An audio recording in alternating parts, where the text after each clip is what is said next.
everyone, it's Kim, and welcome back to Bookmarks and Breadsticks.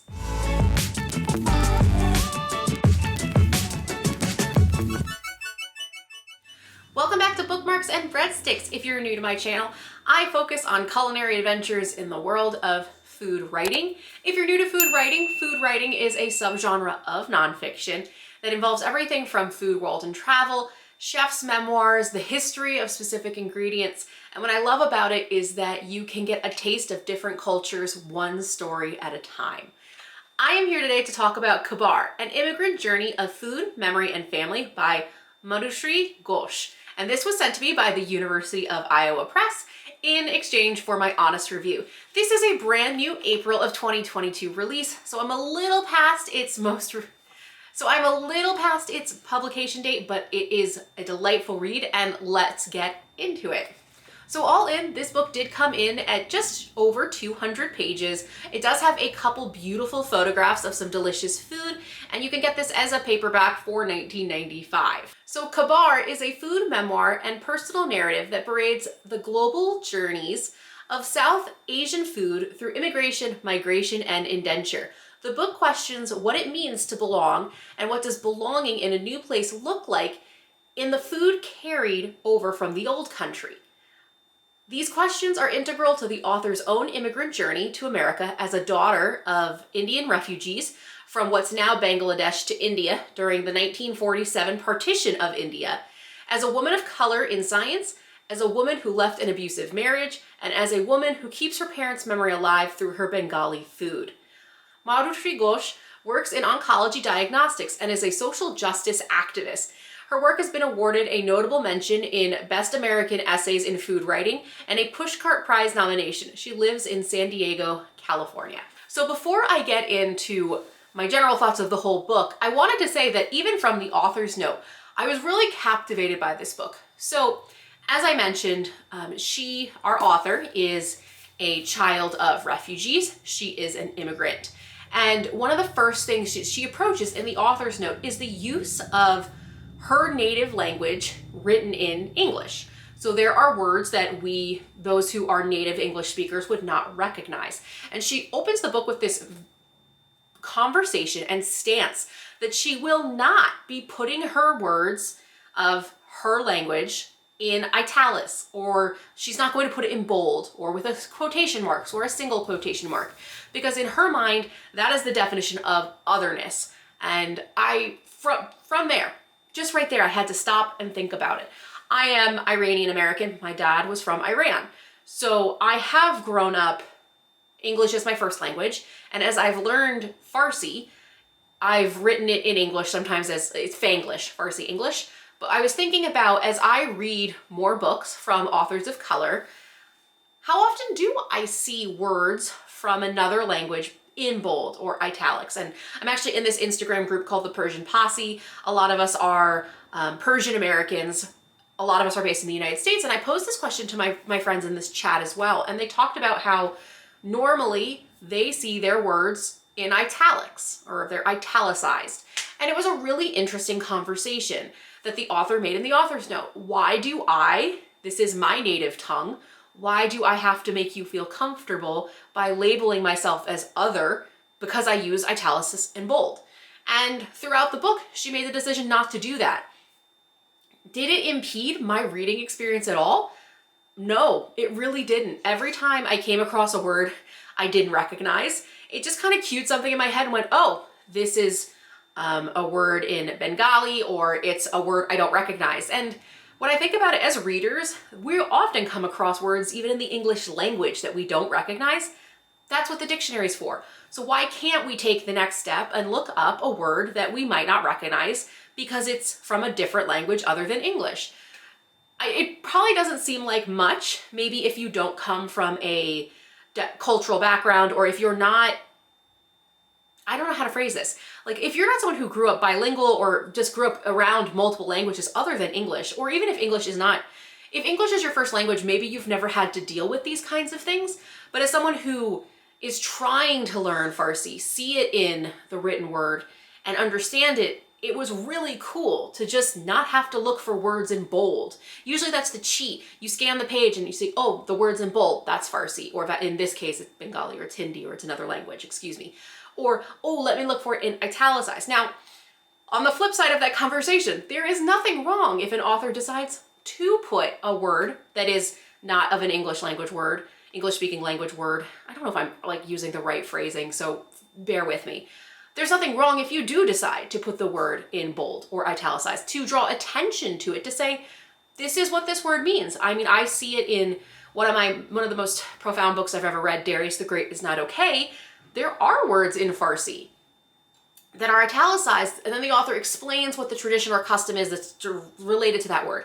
Other times in the dialogue, he did not put the words in italicized at all. When there's dialogue and they're saying like, how are you? And he goes, hubal merci, means I'm good, thank you.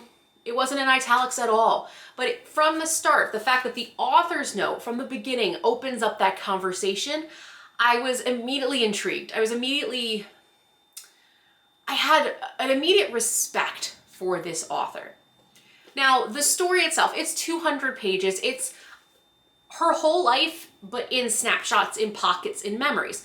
What I did find interesting is that the way this book flows, there's almost an element of, it kind of feels like spoken word, because we are jumping from time period to time period, back and forth, memory to memory. And there's actually moments where this author is referencing other chefs and culinary experts who are people of color or people from the Middle East. Samin Nosrat, who is the wonderful chef and author of Salt, Fat, Acid, Heat, is referenced a lot as someone of inspiration and of pressure, and talking about how food connects you to memories. It reminds you of your past. There's a longing in this. It was really interesting. I never felt like any chapter was like, here I am at age 12. Here I am at age 15. Here I am at 20 and I discovered food is important. This author is not a chef. She is a woman of science, and I actually found that quite refreshing. There's nothing wrong with reading a ton of chef memoirs. Like, hello, I am the poster child. I have tons of lists that I'll link in the cards below of 10 memoirs from male chefs, 10 memoirs from female chefs, 10 like memoirs from the LGBTQIA plus community. There's nothing wrong with memoirs like that. But this one was really about the importance of food for her family, her culture, and her tradition, and keeping memories alive, even though she doesn't work in that space at all, which was really, really refreshing, I think, as a reader. While this book is a delight to read, I also found it difficult to read. She is a woman who leaves an abusive marriage. She deals with the loss of her father, and this, my dad passed about a little over a year ago. It's hard to actually keep track of the time of how long he's been gone, because it can feel like it was just yesterday. But now every time there's an author who is struggling with that same kind of parental figure, parent loss, I connect with it on a much different level. And it's a little sad to say, it's a little bittersweet to say, but I recognize this. And she talks in detail of memories of her father bringing her to the fish market and learning how to pick fresh fish, and how that sticks with her entire life, and how her older sister will never touch fresh fish. It's kind of cute in a way. But the power that those kinds of memories have, how they stick out and they resonate and they just carry with you the rest of your life. It's a profound moment to remind everyone how important food is. More than just sustenance. Food can create community, it can create memories, it can create this connective thread of history, traditions, whether familial traditions or cultural traditions. And I really loved seeing this part of the world. I thought, honestly, I saw tea on the front cover. I thought this would only be about tea, and I was delighted to learn about all other kinds of food. So there are only 10 chapters in this whole book, and they talk about different kinds of foods. It's not like chapter one, for example, is called Pyara Se Pyar, or For the Love of Guava. And it's about a memory around guava, but you're not going to get, and this is guava, and this is why guava is important. It's really about a memory. For her, it's guava and a guava tree and a guava fruit. And there was something really beautiful about the way this book flows. The next one is Masher Bazar, Fish for Life. There's conversations about feeding your future in-laws. And what does that also mean if you are the daughter who wants to marry someone else's son? or, you know, if in her case, it is a woman who wants to marry a man. Marry and love whoever you want. Just forgive. She's in love with this man and she wants to get married, and she wants to cook for that family who's come from India to visit their son, who's a university student, and he actually keeps her away and tells her not to come visit and not to come visit. And then finally she says, I am cooking for them, have them show up. And she finds that what the dynamic is that both her love interest and his father cater and placate to almost this, the woman, their matriarch or the mother / wife, is not a good cook, but they placate, is placate the right word? They just tell her she's great and lie even if she isn't. And it creates this very odd tension and dynamic, because in the tradition, women are expected to be good cooks, but for some reason they won't tell her she's a bad cook, this woman. And it was a very interesting chapter about culture and like cultural tensions when you marry. Like I'm very grateful I don't have that kind of tension or relationship with my in-laws, but I can see where it can be, like I grit my teeth a little. It's just awkward and uncomfortable, and when you're so in love and you just want to prove to this person's family that you are worthy of love and being in this family. It was only chapter 2, but these stories, they resonate. They are so powerful, and it was a real delight to read. I read it in an afternoon and really could not recommend it more. So thank you again to the University of Iowa Press for sending me Khabaar. This book is on sale. It is an April 4th, 2022 release, and I will have it linked in the description box below through my affiliate bookshop.org page. If you've made it to the end of the video, please show your support for the channel by leaving a comment down below, even if it's your favorite fruit. Don't forget to hit like and subscribe, and if you're looking for more recommended reading lists or different book reviews I've done for this channel, I'll link the playlist up above for you, and I will see you in the next one. Thanks, bye.